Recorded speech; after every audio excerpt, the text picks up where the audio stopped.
So everyone tells us about life in Canada and how our children would enjoy Canada. However, no one prepares us for all the shocks, the cultural shock, the moral changes, or no. Let's see, all the changes that you can think about with children growing up abroad, no one prepares us for that. So today, we're going to dive in. And I'm here with my darling, my friend, T for Turley.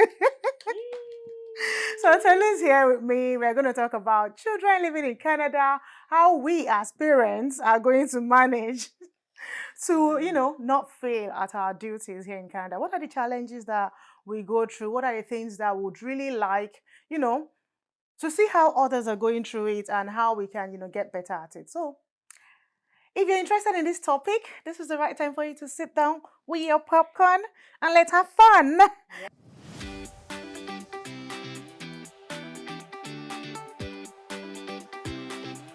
Hey guys, welcome back to my channel. Today I am here with my darling friend Tolu, my gist partner, to discuss African parents raising kids abroad. So if you are one or you're planning to be one, maybe you're planning to jackpot from wherever you are abroad to raise your kids, this is where you discuss where we gist about all the challenges that we faced, all the things you should look out for and be prepared for. 100. You see, when you said raising children, let me reiterate. African parents, please come forward. Not just raising children, training. Let's use the word, our language. Training children abroad is not beans. And I feel like a lot of us will get abroad and we just lose it. Is it that when we get to Muritala, there's a spirit that is embedded in us and then we just forget the values? I'm very big about values. I'm very big on how we raise our children with the same kind of values we had growing up. I see a lot of things now and it's appalling. I'm very big about discipline. I'm not talking about you beating your children. Beating your children, I don't see that as discipline, but putting them in, making sure that they're doing the right thing, right? Just the way we're trained. I know that the way we were trained back home might be a bit rigid. For me, I've told myself I might not train my children the same way I was trained because things have changed. So I'm a bit concerned when I see parents losing the values they've had the moment they get to abroad. Well, I'm in Canada, so I'll say in Canada, values of you wake up in the morning, you don't greet, hi, Kilonja, hi. I don't understand. What's hi? When you were growing up, were you doing hi? Yes, ma'am. Hi, mommy. Hi, mommy. Hey, mama. Slap would don't land for your face. So I feel a bit off when some of us would just, as parents, we are laid back. For me, I feel like a lot of people have probably looked forward to my children going abroad. So the moment the child goes abroad, it feels like, my almighty dream has come through. And then we just lost it. Let me take us back a little here. So I know today we are going to discuss all kinds of topics. Right. We're going to take the school wahala, the accents change, children trying to integrate into the system, we as parents as well try to integrate into the system and all of that. We're going to handle everything. But let me take you back a little. Let's start with when we come to Canada. What are the challenges that we face as parents in terms of our children integrating into the school, the school system? What are the challenges that they face and how do we as parents, navigate that aspect? Right. So say for instance, for me, what I've noticed is when children start school, they deal with things like changing accents, cultural differences. They feel generally when children start school, like the new environment is something that they have to deal with, the new friends and all of that. So that may impact how they relate or how, how they feel about themselves generally. Very true. As parents, I feel like this is the part where we come true for them because they say that it's easier for children to really settle when they move. What are the challenges? What do you think as, like your kids just came not quite long? Yeah. What have you noticed, as straight as well? So first and foremost, I do not think kids settle quickly. As a matter of fact, when kids were coming, I was praying because I know that as adults we can handle certain things ourselves because we're grown, right? You can't come with some BS and I won't give it to you. Yes, but my child might not be able to handle certain things in school. I was really praying, like, God help me when this child gets here, getting them the right friends, the right circle, they don't get bullied. Because I read a lot of things online and things I see, happening to a lot of kids, you will be concerned for you because you do not pray that your child is going through that. You hear about children going through depression. Please, are they paying school fees? Go hear me. So in my head, I'm wondering, why would a 9-year-old be going through depression? But you know that thing is real though. Well, I feel it also not depends on location. See, you picked two things while you were talking. You talked about bullying and how children fall into depression. Let me tell you my take on that. So with bullying, I was very concerned about it growing up. Like when I was bringing my kids as well, I was very concerned about it. One of the things that I did was to enroll my children in karate. Which means you emphasized that it could happen. Yes. Wow. So my take always is I never shy away from any reality. I try to prepare myself for the worst case scenario. Right. So I try to get my kids to understand that they need to be fit, they need to be able to protect themselves. Ayoade-Adediran, so that's not karate. but you know that even in karate, there are rules. That is the whole idea. You can't just so I don't have children. I'm not bringing my children up to go and bully or beat anybody up. I'm letting them understand that you need to learn to defend yourself. Stand up for yourself, Yeah, to be able to stand up for yourself. Because, so, I have children that are very shy. They are not confrontational. They're not, me! I won't take nonsense. And I know that we are in a place where you cannot tell another child that don't do that with my child or whatnot. So the only thing I can do for my child, and then they can be very diplomatic about how they handle things. Sometimes the obvious, they try to manage around it, and because these are kids, kids will get away with, misbehaving and making other.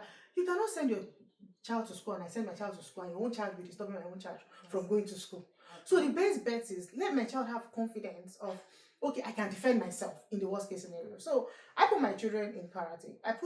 I try to get them know that, okay, because they have strict rules, you cannot attack anybody when you learn to do all those things. You know that this is only solely for you to protect yourself. So that for me was number one thing. I did that. In terms of the bullying part, I'll tell you that I've experienced something like that here in Canada. And it was not from any other person, but our own people. Our own children. Like Nigerian kids from Nigerian parents. Wow. Which takes me to, as parents, how do we ensure that not only are children being bullied, but how is it that you make sure that your children do not bully people? Right. I know that you cannot give what you don't have. I've seen parents who would take their children being bullies as something to be proud of. It will shock you. A mom was saying to me, can you imagine? Let me call the child A. Can you imagine that A's teacher called me? And they were saying that he's always bullying people in the class. That boy. I'm like... And she was laid back about it. And she didn't have a conversation with the child? No. She was saying it like she was complaining in a proud way. And I was disgusted. Because I felt like, imagine your child being the recipient of that bullying. How would you feel? How would you feel as a parent? Why would you even be happy that your child is the one bullying people? Why would you want to cause somebody else sadness or difficulties because your child is being sent to school? So personally, I felt like if you cannot give what you don't have. Parents are always parents, and these are not even parents of people that you will call different races or anything. These are our own people. And all the negative experiences that I've had so far, bringing my children abroad, I've never been with maybe white kids or Caucasians or that it was our own people. So that's why most people talk about being the recipient as an immigrant. Right. How your children are the recipients of and these they don't things. talk about what Yeah. Yeah, true. True. What is your take? Why are you protecting or ensuring that your children would not be that person that is causing damage or issues for other kids? You see parents who leave their kids unattended. Mm-hmm. They will be acting like, yeah, Omodin is a child, and leave that child to just, bully other people, be uncultured, be unruly, around other kids. So it's not just about our own children experiencing it. What are we doing as parents? If, let's say, somebody tells you now that your son acts rudely or makes somebody feel uncomfortable around them, as a parent, what would you, what would you do? So first and foremost, I tell my kids, charity begins at home. So how do you, so when you have more than one at home, you can tell how they will relate to each other, and you can tell a child that will bully from the other person, because you have two.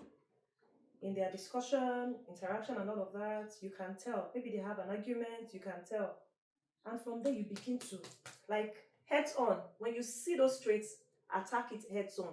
I don't give my children breathing space. When you come with some very funny attitude, I handle it heads on. I don't let it slide and say, oh, I'll handle. No, there and there. I handle it. And I made them come. Don't go to school. And they have a reason to call me and tell me, my child does da-da-da-da. Let me give you a scenario.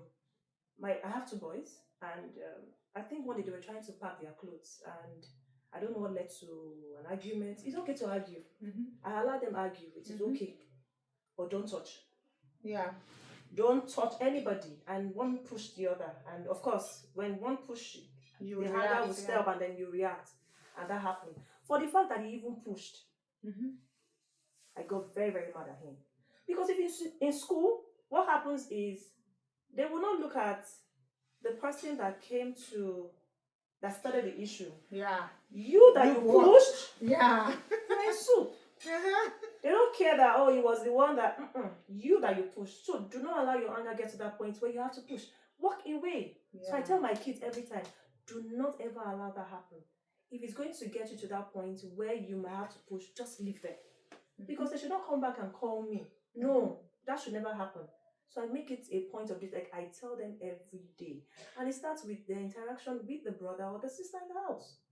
So if you as a parent, you're laid back, your children are having, like, sometimes listen to their arguments. Pay attention to how they interact with each other. You can tell if a child would likely bully, even from the way you interact with the brother or the sister in the house. So I feel like parents, at Nigeria, we're doing 20%. Here, 120. Yeah, exactly. Exactly. Parenting is 120 here, like heads on. Because you may end up hearing your child's school teacher will call you and advise you on how to talk to your child. Just imagine. Or how to interact. Just imagine. Or how to interact with your child. Yeah. Well, for me, I think that is not a big deal as long as there is no manual anywhere. Right. Nobody knows how to do it best. So if there is any situation where, for instance, somebody is calling you and telling you that maybe you can do it better this way, be happy that at least somebody sees something that you can improve on. Because I've seen parents who would complain, can you imagine my daughter's teacher or my son's teacher is telling me this is how I talk to my children. Be happy that they did not call child care service. What was that thing? Child care service. Yeah, be happy that you did not call child care service. Because there was an instance where somebody was telling a child that you are in trouble for doing something, the child did something, I'm like, you are in trouble, and then the child got scared. And she was in school, and while talking to her friend said, wow, why would your mom be scaring you? You should go and report. And then they reported.